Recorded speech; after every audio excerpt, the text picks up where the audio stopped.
Hi, welcome to Punchline Talks, the business breakfast briefers. I'm Mark Owen, and each week I invite a panel of business experts to review the morning newspapers, find out what's happened in their own individual business, their own individual business sectors, and finally what's caught their eye in this week's Punchline. But before I start, I just want to thank our fantastic sponsors, Hazelwood's Accountants and Business Advisors, and we really couldn't do the show without them.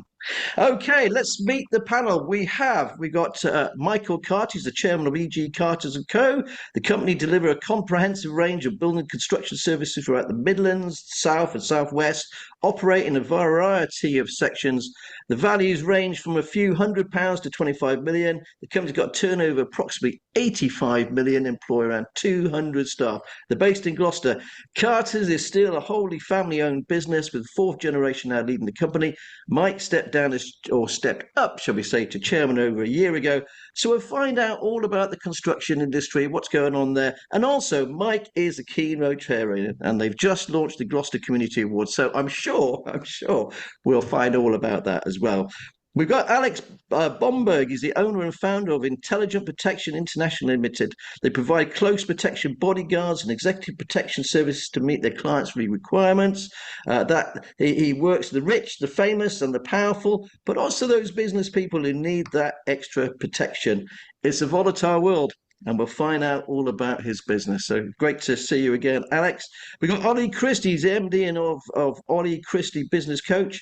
Ollie handed over the keys of Neon Play, the gaming company set up 15 years ago, and launched his own new coaching business. So we'll hear about the highs and the lows of starting again, lessons learned, and his plans to grow the company. And last but not least, we've got Glenn Collingbourne. He's the director of Hazelwood, specialising in tax. The company has more than 500 staff split across 4 offices in Cheltenham, Staverton, Bristol, Cardiff, and approximately turnover 45 million. The Bristol office is on the move, so we'll find out why they're doing that, what's going down the tracks, and obviously the government spring statement. What's his thoughts on that too? Okay, if you like the show, please like, share, and subscribe. We'll just have a quick sneak at what's making the headlines today of the national press, courtesy of the BBC. Here we go. The Sun, warp toxic Tate. The Daily Express, evil fueled by watching Tate videos. The Daily Mail, misogyny that fueled the killer. The Metro, 1 in 4 knows a female victim of violence. The Times, Trump is encouraged by Zelensky peace talk.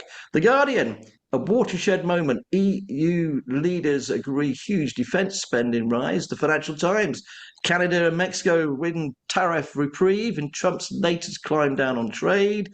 The Daily Telegraph, pension fund giants boycott UK arms firms.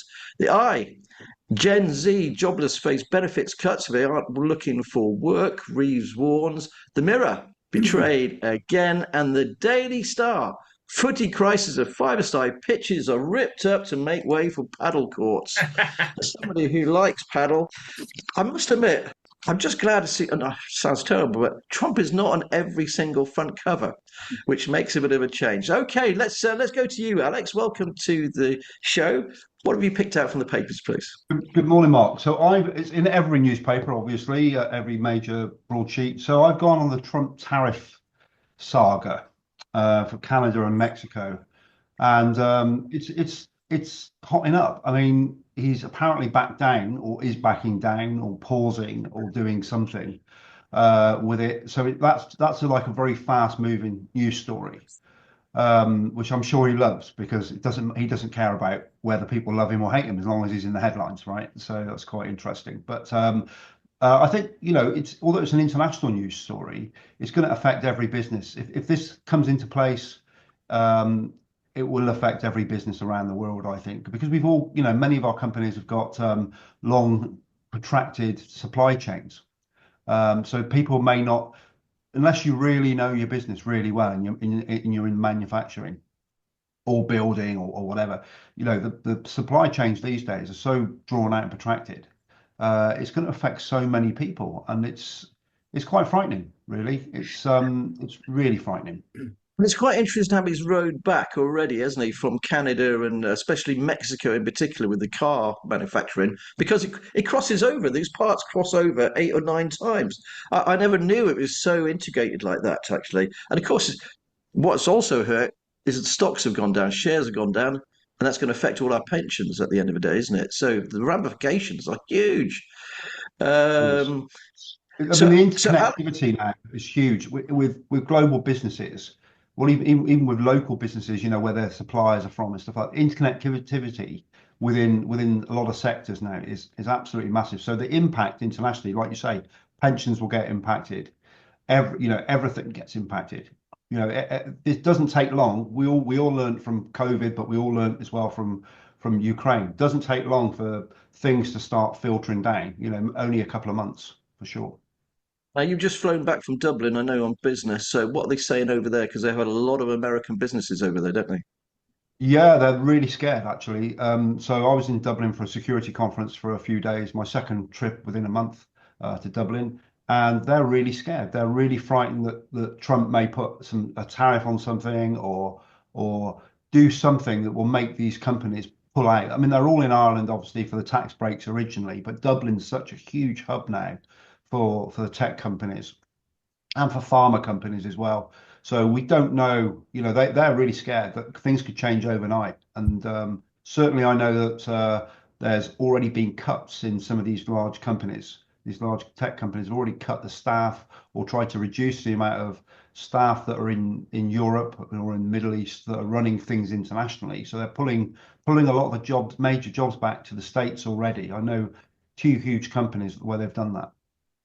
It's funny with the tariffs and stuff, and with the rise of spending of defence. I just hope that European companies, politicians buy European tanks at the end of the day and increase our own domestic defence. That's what really could happen. Thanks ever so much for that, Alex. I'll go over to you, Glenn. Great to see you again, mate. What have you picked out for the papers? Okay, I've gone old school. I've got some papers. I know you like to hold them up. So I've got here the I. I'm not going to steal Mike's thunder here. I'll just say that the headline is sharp decline in activity is below to government plans, which is about construction. I like to pretend I know a bit about construction because I did a degree in it over 30 years ago. I'm going to be unraveled by anything Mike asks me. But just to say, there's obviously a contraction in the order book is really what they're saying there, which is a bit of a scupper to the plans of the new government. Um, on this one, this is in which one's this one in? This is in the Guardian, and this is obviously a bit more hopeful. So this is how apprenticeships will be changing in 2025. I certainly, I mean, we use apprenticeships a lot at Hazelwoods. Big fan. A lot. I think at one point, a quarter of our workforce was apprentices, and might even still be the same now. So this is trying to encourage and modernise the apprenticeship system. National minimum wage was increased for them, and also something that's before an apprenticeship had to be at least 12 months, and it's going to be changing so it doesn't have to be 12 months. There'll be changes to the apprenticeship levy. It's been rebranded to make it sound nice. Growth and Skills Levy. It will be what it's called in 2025. Again, to help with foundation apprenticeships and the workforce. And this is a story of sort of involving Trump, completely non-business related. And this is from, what did I buy? The Times. Some of you may have seen the show Hamilton. If you haven't, I recommend it. It's really good. And not surprisingly, it's based from the States originally. Hamilton's about the early history of American presidency, the American independent War of Independence and that kind of thing. And the creators of that show have specifically decided they're not going to show it in Washington, which of course really where it originates, in an objection to Trump and his attitude to the arts, which they say is completely wrong what he's doing, and it's all about making America great and getting rid of anything that could be some sort of criticism. So they're going to object with their feet and refuse to show it. I don't think he's going to be bothered. I just don't think he's like going to lie in No. bed and worry about that But somehow. at the end of that story, they talk about how the various shows that Trump has criticized, he's never actually seen, and he's admitted he's never actually seen them. He just doesn't want to hear, he doesn't want to watch them on the basis he heard they weren't very good. Thanks ever so much for that. Okay, Ollie, great to see you again, mate. What have you picked out for the papers for us, please? I've got quite an interesting article in the Times with the over energy boss David Buttress, and there's a really nice quote I like right at the end of it, which he says he talked about his grandfather Reg, who worked until the age of 93. And he said there's probably a little bit of this in me, actually. He wanted to stay active, and I don't think I'll ever stop working. I love work. As long as you get the balance right, it's a productive way to spend your life. And I think this is just something just really, really interesting. Obviously, the retirement age is creeping up each year, but in reality, is 68 or whatever it is that too young still to retire? Obviously, A, financially, because life is incredibly expensive, and will your pension cover it? But also just from a fulfillment point of view, and from a purpose point of view, keeping the old grey matter going, it's just so important. My old man, who's 82, he's still working. And he says that his friends who retired earlier because they made a few quid, they've mentally slowed down. And you can just see it. And if you're not stimulated and you don't have a real purpose in life, just to get to the office or get to two-way office or just check your emails and communicate with people, it's a really big difference. When I swapped careers age 52, 53 from games to coaching, because I wanted to have a career that could sustain me into my 60s and 70s and, God willing, into my 80s. And I think it's not too late to change careers. And, 50 might seem middle-aged and getting towards the end of your career, but if I'm living until 70 or 80, that's another 20 years. That's the same as me being 30, which feels like really, really a long, long time ago. But we've got so long. So it's not too late to change. And it's what I'm working with a lot of my clients on is this: what can they do? How can they find purpose? I'm working with a lot of 60 plus year olds at the moment, men who are semi-retired or getting towards retirement, women who need a bit of purpose in their life. They might have been more of a traditional housewife, and it's now some time for me time. And it's absolutely fascinating seeing them realize that there is more to life and that, that it's not game over age 60. Okay, thanks ever so much for that, Ollie. Mike, what have you picked out from the papers, please? Well, can I just pick up on what Ollie's been saying because it does resonate with me. I'm 67 this year, and I am conscious of everything that you've said. But my challenge is not getting in the way of the boys. So making a contribution, being there in the background, but not being a backseat driver. That it's their turn at the helm, and I don't want to be overtly influencing them. But it's something that I am thinking about all the time. I don't want to just give up. That's for sure. That's for sure. And also on the apprenticeships. We've had apprentices. We've just appointed new directors this year, two of whom joined us as apprentices way over 20 years ago. But every time the government does something, it doesn't help, I don't think. I much prefer them just to get out of the way and leave us to do it for ourselves. That's my view anyway. So Well, especially I don't hold out a lot of hope for the changes being helpful. especially for apprenticeships, you're talking about a long-term investment in these people, hoping that Exactly. they will stay, Yeah. isn't it? That's Yeah. the thing. And I've your always guys have. believed in earning and learning as Yeah. the best way. As the best way. Yeah. Can I Well, can I just inject on that as actually? So I think apprenticeships are brilliant. So I was expelled from school at 15 years old, and I ended up working at Gloucester Ski Centre, and then joined the army. Apprenticeships are really important because education is not for everybody, No. and the route needs to be more clear. In France, where I have a business, they've got two very clear routes. They've got the academic route, and then they've got a more practical route that people can follow. UK needs to really catch up on this. It's really important.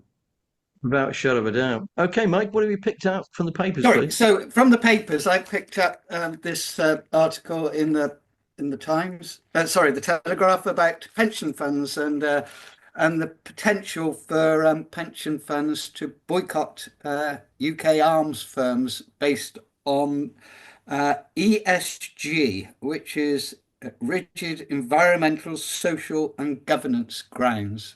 And almost going back to apprenticeships, it's this interesting situation where government rules change over the time, how the world has changed quite dramatically. And Lord Heseltine is saying that excluding defence investment on ESG grounds does not reflect the interests of pensioners, and defence spending is ethical. So the world is changing all the time, and it's changing in front of us, isn't it? That's right, and we have a And, lot of and, defence companies here. We have a lot of defence companies here in Gloucestershire, and there's a bounce for that. It's good for our county. It's good for our young indeed. people. It's good for all of us. And We pension hope it's funds never do used. have a lot. They've got a lot of funds that they can be investing, and if they're withholding that, it's concerning, I think. But the reasons for that concern go back to government interference in some regards in setting these ethical bounds and creating these environments that have inhibited investment. Couldn't agree more, Mike. No, thank you very much for that. Okay, Alex, let's come back over to you if that's okay. I did a big interview with you a couple of weeks ago. You obviously work in security. Can you tell us a bit more about the company, please? Sure. So actually, I've got a group of companies. I've got an intelligence company, and that concentrates on counter-espionage, counterintelligence, and risk management. I also own separate risk management companies in around the world as well. So intelligent protection, which is the close protection company, which you so lovely described, so works with a whole wide range of clients, family offices, royal families, large businesses. So we concentrate on things like travel security management, secure ground transportation, and close protection, and also protection of families and high net worth individuals. So we work with some of the richest people in the world who could walk down the street of Gloucester or Cheltenham and you would never recognise them. These people. They are, some of these people are people in industry as well. So we work with some really, really big names, helping from really small security issues all the way up to things like stalking, blackmail. We've got clients who have been blackmailed or attempted to be blackmailed, all the way up to sports stars who have been subject to robberies. I'm actually involved quite a lot talking in the press about, in the Times and the Telegraph, etc., about footballers who get robbed, who have their houses broken into. So we deploy ex-military, ex-police operatives around the world. We work everywhere in the world. There's pretty much no limits to where we work. 80% of our work is outside of the UK. So there's only a small amount of the operations carried out in the UK. It's very, very different. So in some countries we carry out armed work with guys who are licensed to carry firearms, and in other countries we don't. We move fast and keep a low profile in a lot of countries. We're just trying to get our business license in Iraq at the moment. So that'll be interesting. I first worked in Iraq in 2004. So yeah, we're doing that, and we're working in Dubai. We've got a risk management company in Dubai, and I've also got Dubai residency now, which is good. So useful for tax purposes, etc. But yeah, so we work globally, and even on a local level, we've got lots of clients in the Cotswolds, high net worth individuals, very rich and famous people. And we've even got people who are not so rich and famous who come to us for security advice, and we work with those clients, and you don't need to spend lots of money on security actually, and that's one of the biggest myths in security. If you're spending lots of money, you're probably doing it wrong, because good security is about culture. It's about everyone being part of security. It's not about going buying shiny things, which a lot of security companies will try and sell you amazing CCTV systems and things like that. But you've got to remember as well, if you've got clients that are living in the Cotswolds, monitored CCTV that's going to tell you there's somebody in your house is not very good if the police are 35 minutes away. So we look at with clients, we work holistically and try and work on their individual situations and scenarios, really. Okay, thanks ever so much for that, Alex. Absolutely fascinating as well. And I guess the guys here are all going to need their own bodyguards very shortly. The way things the way things are going. Thanks for that. Okay, Ollie, let's turn to you then, mate. Obviously, 15 years you ran Neon Play. We talked at great length about that company. You launched your own coaching business a year ago. How's it gone? And not, and it must have been difficult letting go of Neon Play, after the, waving goodbye to that. How did you feel, when you finally sold up and decided this is the new route? Well, there's a tinge of sadness because it was an amazing 15-year roller coaster journey and some mega highs, 200 million downloads, lots of the number ones around the world. Roller Splat was number one in America for like 2 months of both Google and YouTube and TikTok and Snapchat and everything. So we had some mega times, but there's some super, super challenging times. And that's why I went grey running that company with the challenges of staff. But I was just ready for a new challenge. I did 15 years at Neon Play. I did a 15-year advertising career before that. And I quite like this reinvention and just challenging myself to learn something new. And I think if you're not learning, life can get quite boring and growing. And I personally just always need that. And I love sales and marketing. And being a coach, I see it as three things. One, you need to be a really good coach and do a good job for your clients. Two, you need to be able to do sales, and three, you need to do marketing, which are obviously interlinked. And I love that challenge, really, that you're doing the job, but the challenge of, and it's really weird marketing yourself. I mean, I am literally the product, which is a bit weird, and I don't feel that comfortable doing it because I'm normally advertising, my games or my clients' brand, etc. But it's been the best year of my career. I've absolutely loved it. Super, super fulfilling, helping people, making really deep changes to their businesses, to their lives, and to their careers. And so for me, it's been a great transition. It started slowly, but the word of mouth is now starting to happen. One friend recommended one client, and I'm now working with her husband, a friend, and another friend of theirs as well. So it's starting to come, which is great. What would you say was the biggest mistake you've learned over the last year? Blimey. I think consistency. I'm a great believer in marketing. You need to be consistent. And I think, so for me, it's about doing LinkedIn posts. I have my weekly newsletter, which you can sign up to on olliechristie.com, which gotta do the marketing, Mark.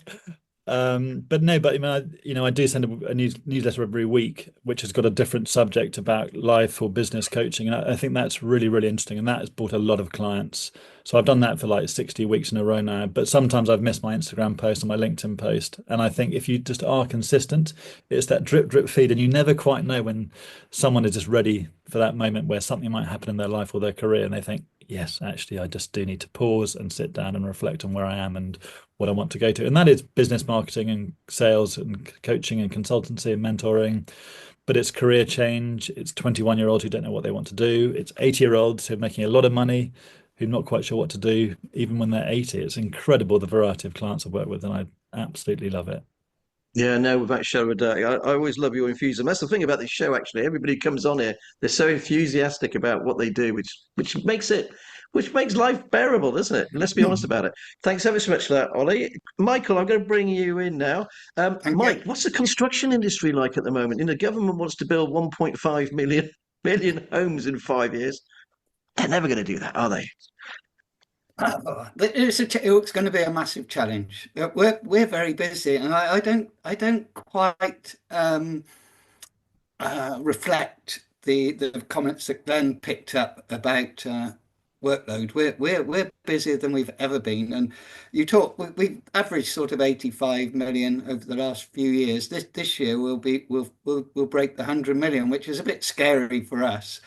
And we've got a full order book for the next 18 months.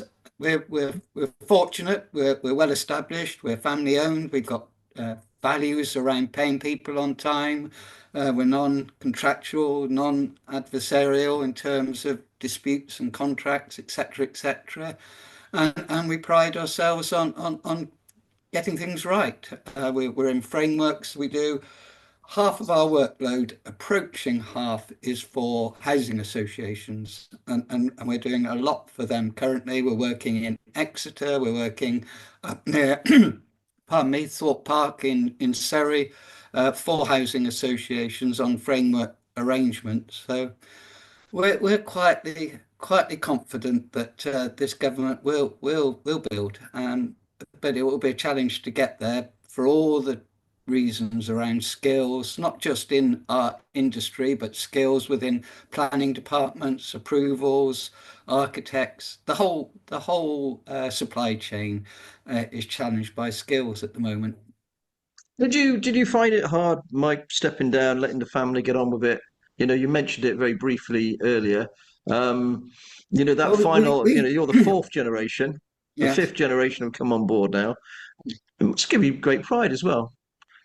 Yeah, no, I'm very proud of my two boys. I would be, but they genuinely care and they understand the values and the principles around how we like to run our business. Of course, things change, technologies change, contracts change, the way you engage with clients change, but your underlying values and principles shouldn't change, and that's what they're so committed to.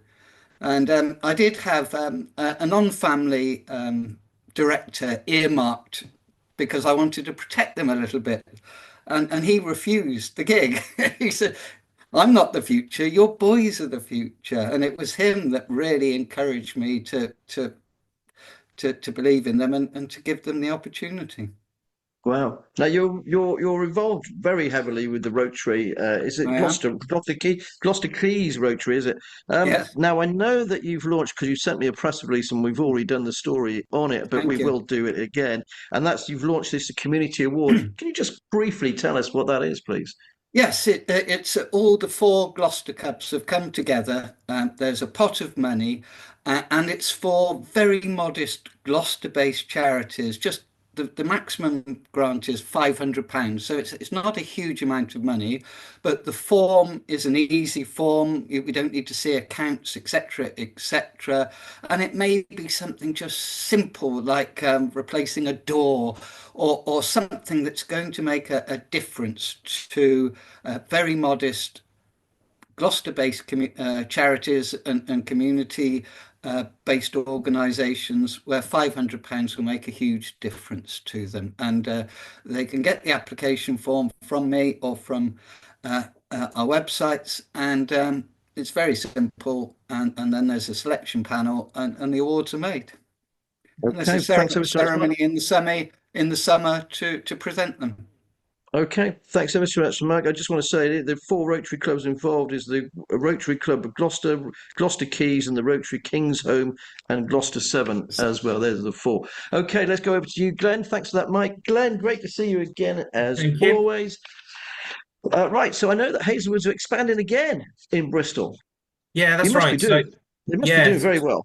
so probably for a few years we've had a small sort of managed office in Bristol, but really that was there for just to assist people who are living in the area, right? Almost like Hazelwood's people who just didn't want to commute all the way into Staverton or Cheltenham or whatever, but they lived in Bristol. But because obviously it's a really good market in Bristol, but quite hard to break into. So what's happened now is we've moved that office, got something much more substantial over near the train station, and actually putting people in there full time with a view to, let's call it, attacking the market in Bristol, because we've got a few recent signings, for the want of a better expression. Although when I say signings, I'm talking 8 to 10 years ago.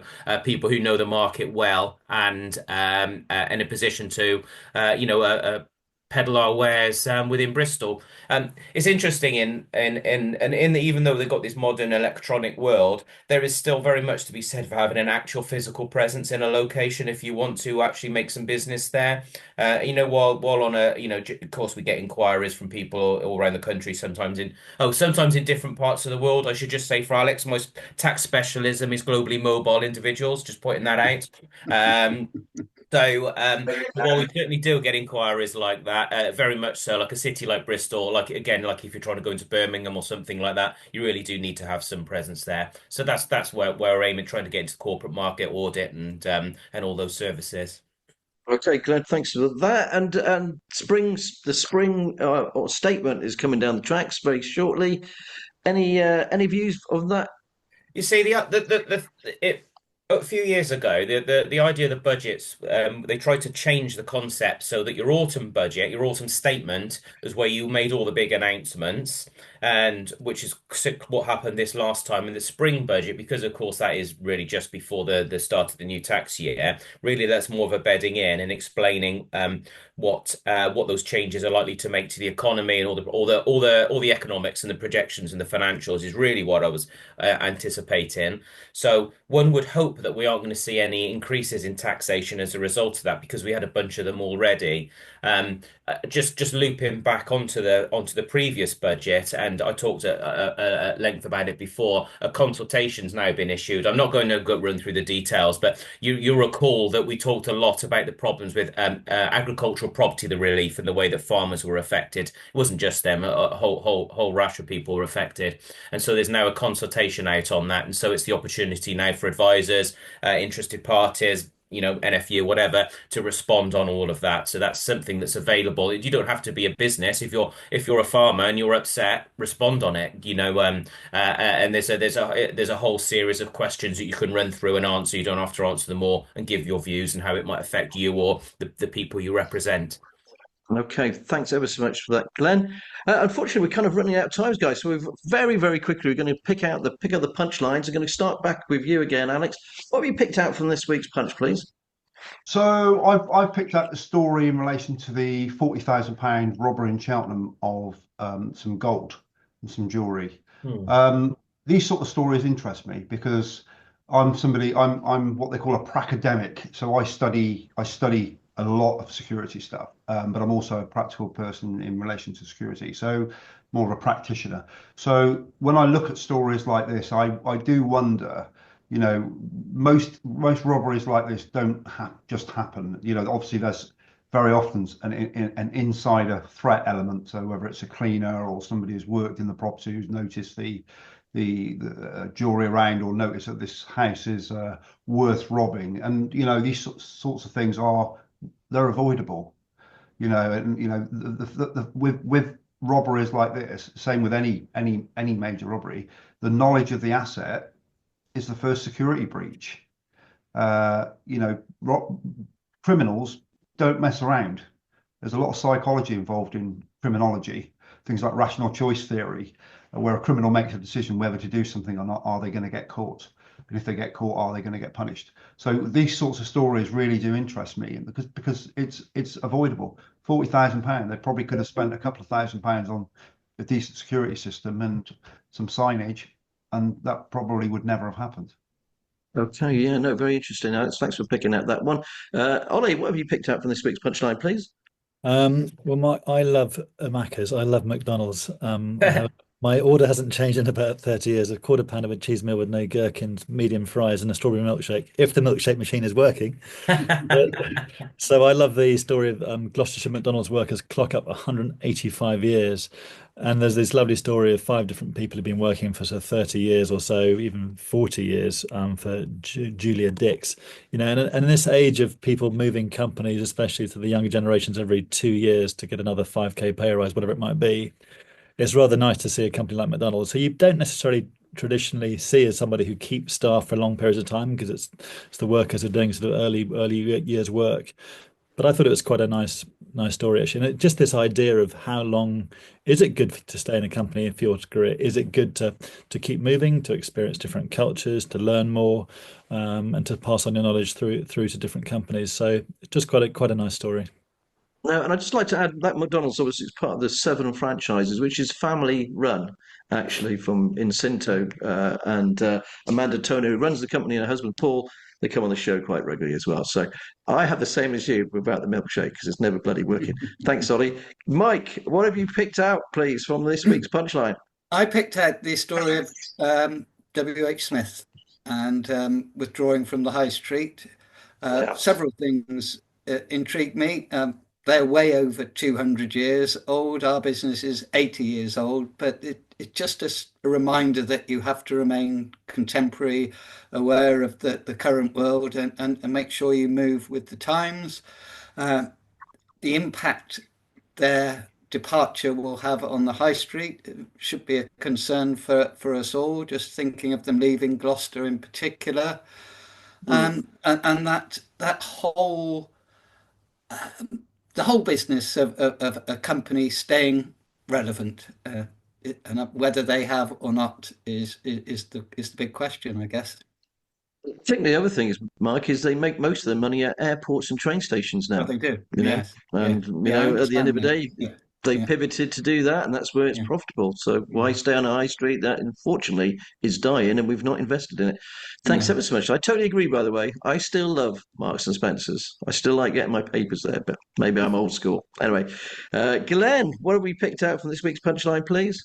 So I thought about go for a tax one. I like the WH Smith one, but that rug was pulled from under me earlier on. So braking is getting detached, boosting home values. So this the drive on that, because it was tax based, could do with the change in stamp duty land tax rates, because they're going up to their former amounts, because there was a discount that was on previously, I suppose you could call it, coming up at the end of the tax year. It's going to be going back to the previous rates. The first time buyers relief, it's not being withdrawn. It's been, let's call it, watered down.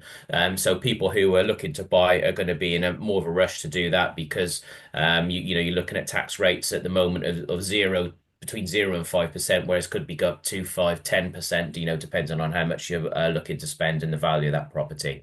So I guess a temporary boost. We'll see what happens in the new tax year. Okay, thanks ever so much. Now, my pick of the stories of the week, pick of the punchlines, has to be the war on we, where I interviewed Max Wilkinson in a place in Cheltenham, where he was painting the wall. And if you decide to urinate on the wall, this paint sprays it back at you, and you're going to cover yourself in your own urine, which hopefully will deter a lot of people. And it's quite it's a good idea, and at the end of the day, it's quite a disgusting thing that happens. But they need more public toilets. That's the problem as well. Anyway, unfortunately, that's all we've got time for today. I'd just like to thank my fantastic panel. Thanks, guys, ever so much for joining the show. If you like the show, please like, share, and subscribe. And we'll be back again next week at the same time. If you like, so please remember, in between, it's all in the punchline. Thank you. Bye.